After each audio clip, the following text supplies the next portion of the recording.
Assalamualaikum warahmatullahi wabarakatuh. Perkenalkan, nama saya Fikri Hardiansah.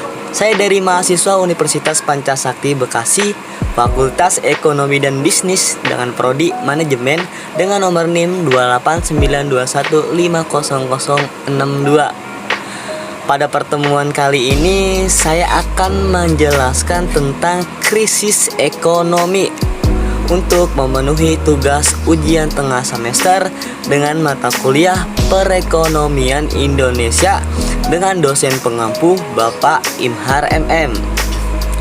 Apa sih itu krisis ekonomi? Mari kita bahas. Krisis ekonomi menurut Market Business News. Krisis ekonomi adalah keadaan di mana perekonomian di suatu negara mengalami penurunan secara drastis. Secara umum, negara yang menghadapi keadaan tersebut akan mengalami penurunan PDB atau produk domestik bruto, anjloknya harga properti dan saham, serta naik turunnya harga karena inflasi. Kejadian ini memang sangat menakutkan sebab akan ada banyak sekali pihak yang dirugikan jika sampai terjadinya krisis ekonomi di suatu negara. Penyebab terjadinya krisis ekonomi yaitu yang pertama, utang negara yang berlebihan, dan yang kedua, laju inflasi yang tinggi, dan yang ketiga, pertumbuhan ekonomi yang macet. Mari kita bahas ketiga ini. Yang pertama, utang negara yang berlebihan. Salah satu penyebab terjadinya krisis ekonomi adalah karena banyaknya beban utang negara sehingga tidak mampu membayarnya. Hal ini sama seperti halnya suatu perusahaan. Apabila memiliki banyak utang dan tidak mampu membayarnya, bisa dipastikan perusahaan tersebut akan bangkrut. Dan yang kedua, laju inflasi yang tinggi. Inflasi merupakan sebuah peristiwa di mana harga barang dan jasa mengalami kenaikan dalam waktu yang panjang. Sebenarnya inflasi tidak selalu menjadikan hal yang negatif, bergantung pada tinggi rendahnya tingkat persentase inflasi. Akan tetapi, jika inflasi terjadi dalam waktu yang lama serta mengalami laju yang tinggi, hal ini bisa mengakibatkan nilai uang turun dan membuat perekonomian di suatu negara semakin memburuk. Nah, yang ketiga, pertumbuhan ekonomi yang macet.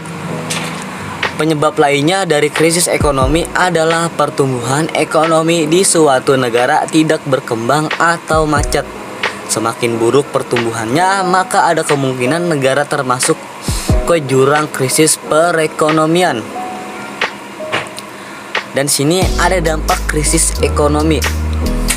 Krisis ekonomi memberikan dampak yang sangat besar bagi negara dan tentunya dari berbagai pihak, mulai dari pemerintah hingga masyarakat. Krisis ekonomi memang menjadi momok yang sangat menakutkan bagi suatu negara. Jika terjadi, bisa dipastikan keadaan akan sangat kacau. Bahkan bisa jadi penjarahan dan perampokan akan terjadi di mana-mana. Nah, ini krisis ekonomi di Indonesia. Indonesia sendiri pernah mengalami krisis ekonomi pada tahun 1998. Lalu saat itu ekonomi Indonesia anjlok sangat dalam, terkontraksi 17,9% pada kuartal. Dampak yang diberikan dari peristiwa tersebut sangat besar. Ratusan perusahaan mulai dari skala kecil hingga konglomerat bertumbangan pada krisis tahun 1998. Bagaimana sih cara menyikapi krisis ekonomi? Nah, yang pertama, mempersiapkan keuangan. Hal pertama yang bisa kamu lakukan untuk mengantisipasi terjadinya krisis ekonomi adalah dengan mempersiapkan keuangan. Memiliki kondisi finansial yang baik saat ekonomi negara tumbang sifatnya sangatlah penting. Hal satu ini kamu perlukan untuk menghadapi kondisi ekonomi yang semakin tidak menentu dan sedang jatuh. Nah, yang kedua, mengurangi biaya pengeluaran. Mengurangi biaya untuk pengeluaran per bulan juga dapat menjadi cara yang terbaik untuk menyikapi bahaya krisis ekonomi. Menurut provider Fiverr, jika bisa mengurangi pengeluaran serendah mungkin, kamu tidak akan memiliki kesulitan untuk membayar tagihan saat kondisi keuangan sedang memburuk. Maka dari itu, mulailah dengan melihat anggaranmu dan tentukanlah hal-hal yang kamu rasakan rasa tak perlu dibutuhkan. Dan yang ketiga, mengurangi utang. Hal berikutnya yang dapat kamu lakukan untuk menyikapi kemungkinan terjadinya krisis ekonomi adalah dengan mengurangi utang. Ingat, di masa jatuhnya ekonomi negara, semua orang terancam kehilangan pekerjaan dan berbagai aset lain, seperti rumah dan kendaraan yang disebabkan oleh utang. Maka dari itu, cobalah untuk mengurangi dan segera melunasi utang yang tersisa sebagai upaya untuk menghadapi kondisi ekonomi yang sedang jatuh. Dan yang keempat, diversifikasi aset. Apabila hendak berinvestasi, penting bagimu untuk memiliki diversifikasi aset yang merata.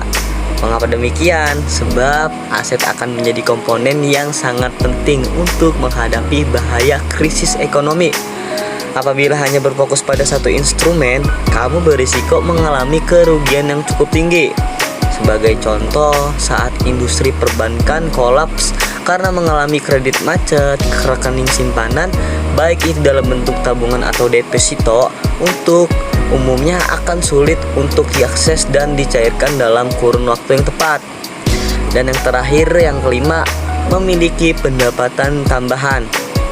Memiliki pendapatan tambahan merupakan salah satu cara terbaik untuk menyikapi bahaya krisis ekonomi. Seperti yang sudah Glenn paparkan, setiap pekerja beresiko terkena PHK dan kehilangan sumber pendapatan. Terima kasih, mungkin itu saja penjelasan tentang krisis ekonomi dari saya.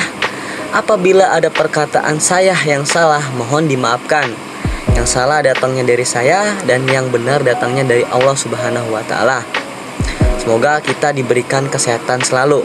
Wabillahi taufiq wal hidayah. Wassalamualaikum warahmatullahi wabarakatuh.